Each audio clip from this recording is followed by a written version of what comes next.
ഏറ്റവും കൂടുതൽ ഫ്ലഡ്സിന് വിധേയമാകുന്ന സംസ്ഥാനങ്ങളുടെ പട്ടിക എടുത്താൽ അതിലൊന്ന് കേരളമാണ്. ഏറ്റവും കൂടുതൽ മഴക്കെടുതി ഉണ്ടാകുന്ന സംസ്ഥാനം.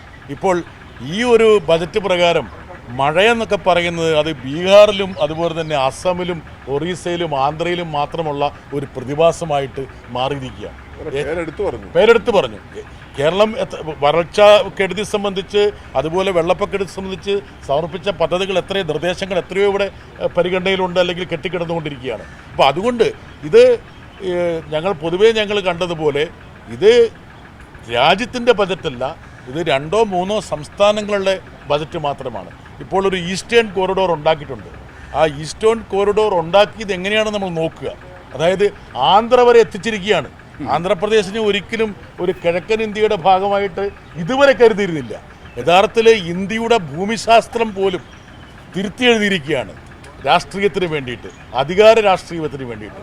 മോഡിക്ക് അധികാരത്തിൽ തുടരാൻ വേണ്ടിയിട്ട് ഇന്ത്യയുടെ ഭൂഘടന തന്നെ മാറ്റി തിരുത്തി കുറിക്കുന്ന ഒരു ബജറ്റാണ് ഇന്ന് പ്രസന്റ് ചെയ്തിരിക്കുന്നത്. ഇന്നലെ രാജ്യസഭയിൽ സ്പെഷ്യൽ മെൻഷനായിട്ട് ഞാനത് എയിംസിന് ഉന്നയിച്ചിരുന്നു.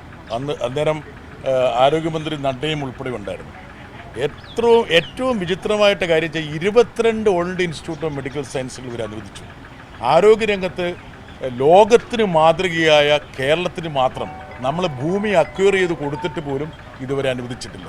മാത്രമല്ല, കേരളത്തിൽ നിന്നുള്ള 2 കേന്ദ്രമന്ത്രിമാർ കഴിഞ്ഞ ഏതാനും ആഴ്ചകളിൽ പത്രമാധ്യമങ്ങളിലൂടെ നടത്തിയിട്ടുള്ള ആ വാഗ്ദാനങ്ങളും പ്രഖ്യാപനങ്ങളും എന്തായിരുന്നു. എവിടെയൊക്കെയോ സർക്യൂട്ട് വരുന്നു. ലൂർദ് മാതാവിനെ കാണാൻ വേണ്ടിയിട്ടൊരു പ്രത്യേക സർക്യൂട്ട്. ഇപ്പം ലൂർദ് മാതാവിൻ്റെ സർക്യൂട്ടും ഇല്ല, കേരളത്തിലെ ഒരു സർക്യൂട്ടും ഇല്ല.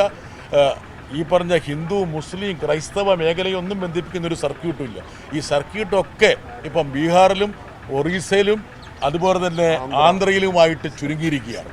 സർക്യൂട്ടില്ല. വടക്കിഴക്കൻ സംസ്ഥാനത്തിൽ ആസാമാണ് വന്നത്. ഇതെല്ലാം ഇത്രത്തോളം ബ്ലേറ്റന്റ് ആയിട്ട് നഗ്നമായിട്ട് രാഷ്ട്രീയം പറയുന്ന ഒരു ബജറ്റിനെ കണ്ടിട്ടില്ല.